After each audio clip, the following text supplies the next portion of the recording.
Por la importancia de la información, cortamos el material para hablar con el director médico del IPS. Hablo del doctor Oscar Franco con respecto a la confirmación de un caso positivo de COVID-19 en una paciente de más de 70 años. Doctor, ¿cómo te va? Bienvenido aquí a Tarde Noticias. Te saluda Marcelo Mongelos. ¿Qué tal? ¿Cómo estás? Buenas tardes, Marcelo. A las órdenes. Gracias, doctor, por tu tiempo. ¿Se confirma un caso de COVID positivo en una paciente? Sí. Hay que aclarar de nuevo que en realidad COVID-19 se llama la enfermedad. Esta es una señora que es portadora del virus, que el virus se llama SARS-CoV-2, que es el que produce la enfermedad COVID-19. Esta es una señora que es portadora en su vía respiratoria del virus, pero sin desarrollar la enfermedad. Es decir, es una portadora asintomática. Entiendo. Claro, doctor. ¿Y en qué momento se enteran ustedes de esta situación? Bueno, nosotros nos enteramos de la situación a la mañana. La situación que ocurrió es que, como el protocolo estipula, fue tomada una muestra previa al procedimiento el día 19 de este mes para que sea sometida al procedimiento que fue una biopsia ganglionar. ¿Sí? Lo que ocurrió es que la familia relata, cuando se interna la señora para su procedimiento quirúrgico, relata que el resultado fue negativo. Entonces, con ese relato de la familia, va a quirófano y se somete a el procedimiento biópsico al que fue sometida, y si se obtiene el resultado, finalmente después viene el familiar, estando ya en el quirófano la paciente, y relata que recibe el resultado y que resulta ser positivo. ¿Sí? El relato que se tenía previamente de los familiares es que el resultado había sido negativo. Entonces, ese fue el inconveniente, ese fue el problema por el cual, si se hubiera tenido el resultado previamente, esta señora se debía postergar su procedimiento. ¿Sí?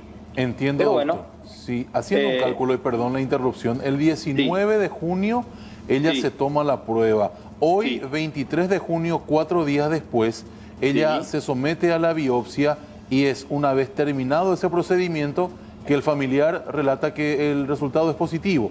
Así mismo, sí, señor. O sea que uno de los familiares mintió, doctor, antes. No sabemos si mintió. Mira que yo no quiero juzgar eso. Lo que sí puedo decir es que pudo haber estado confundida también, ¿verdad? No sabemos. No. Me cuesta un poco juzgar así tan rápidamente, ¿verdad? Relataron que fue negativo, y bueno, eso se tomó como la realidad, ¿verdad? Y se siguió con el protocolo. Pero pudo haber estado confundida el familiar que dio ese dato, ¿eh? Entiendo, doctor. Ahora, cuando el resultado generalmente se envía por correo, ¿ustedes no piden de forma documental ese resultado para poder someter después a una persona a un procedimiento como este? Sí, bueno, habitualmente sí. Se toma, habitualmente sí se exige el documento, que es el resultado en papel, ¿verdad? Que recibe la familia. Los resultados siempre son recepcionados desde el ministerio por algún familiar o por el paciente mismo, ¿sí?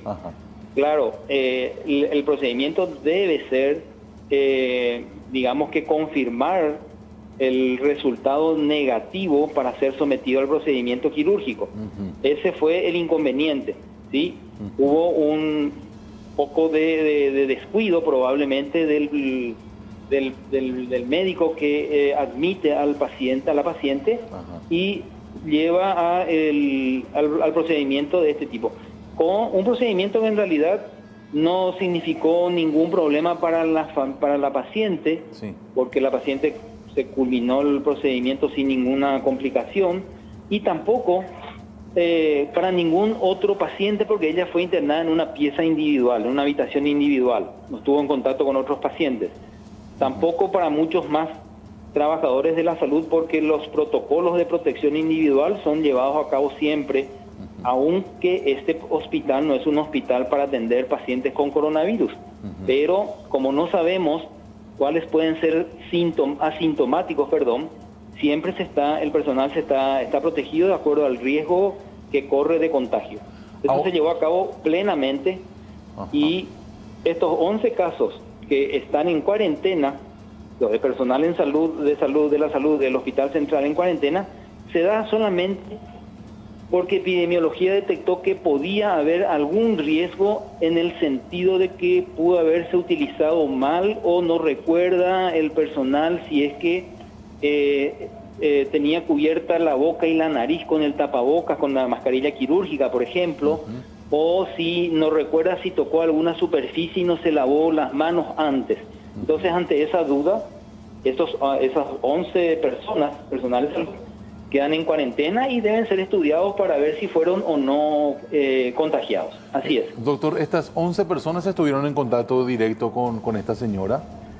Sí, dentro del procedimiento. Muchas más estuvieron en contacto directo, sí. Ajá. Solamente que el resto recuerda muy bien porque es muy meticuloso y dice, bueno, no, yo estuve bien protegido, y la protección está comprobada de que la protección correcta es eficaz para evitar el contagio. Entonces, sí, hubieron otras personas también, pero que cumplieron estrictamente y se recuerdan, porque son meticulosos, recuerdan muy bien que no se descuidaron en su protección, ¿entiende? Entiendo, doctor. Ahora, este procedimiento, la biopsia, ¿a qué hora del día se realizó? Se realizó en horas de la mañana temprano, en horas de la mañana probablemente fueron cerca de las 8 o 8 y media de la mañana, sí. Entiendo. El resultado se obtuvo cuando la paciente ya estaba en el quirófano. Ajá. O sea, el resultado retornó cerca de las 10 de la mañana más o menos, ¿sí? ¿Y cuál es la lección que queda para aprender después de esto, doctor? Y queda en que tenemos que ser mucho más estrictos en la verificación de los resultados de coronavirus para el procedimiento quirúrgico. Eso es lo que queda, sin duda, como lección, y es una lección que es un entrenamiento para nosotros, porque en realidad ahora con pocos casos, este caso podemos manejarlo bastante bien porque no hubo muchos problemas, se pudo identificar bien a los contactos que requerían cuarentena, pero puede ocurrir que cuando esto si es que se dispara la cantidad de casos, vamos a tener muchos más casos de estos en los que el ser estrictos con la aplicación de los protocolos va a beneficiarnos a todos. Doctor, ¿esto queda como un hecho menor, anecdótico, o se piensa de por ahí en una apertura de sumario para el médico que autorizó el procedimiento apoyado solamente en una versión de palabra de los familiares? Nosotros consideramos, junto con todas las autoridades del instituto, que esto no merece un sumario. Creo que epidemiología ya ha levantado suficientemente los datos de qué pudo haber ocurrido y queda así como una lección y con algunas recomendaciones de hacer más estrictos el control o la verificación de todo lo que se debe verificar antes de una internación y antes de un procedimiento quirúrgico. Entiendo. No, creo que no vale, o sea, no amerita algo mucho más estricto. Entiendo. Doctor, ¿dónde van a guardar cuarentena los 11 personales de blanco? Y eso se deja siempre a la elección de ellos, porque está el hotel de San Bernardino, el CREAM, el Centro de Recreación de Adultos Mayores, o el domicilio. Eso es una cuestión de elección de cada uno. Entiendo. Doctor, muchas gracias por tu tiempo, es muy amable. No, ningún problema. Hasta luego, a las órdenes. Hasta luego, el doctor Oscar Franco, director médico del IPS, entonces, hablando de esta situación y haciendo un repaso para la gente que se suma a esta hora de la jornada. Un familiar de esta mujer de 74 años que se hizo una biopsia había dicho en un principio de que el resultado de la prueba de COVID dio negativo. Sin embargo, una vez acabado ya el procedimiento, otro familiar dice, no, dio positivo, entonces 11 personas van a cuarentena. Y decía el doctor de que ahora queda una lección de tratar de, con documentos de por medio, hacer o no un procedimiento a una persona que fue sometida a la prueba del COVID-19. Lo cierto es que esta persona es asintomática y de esta forma también ya está en el hospital, el IPS en Ingavi, también ya en cuarentena total. Es la información de forma urgente que estamos compartiendo con ustedes aquí en Tarde Noticias.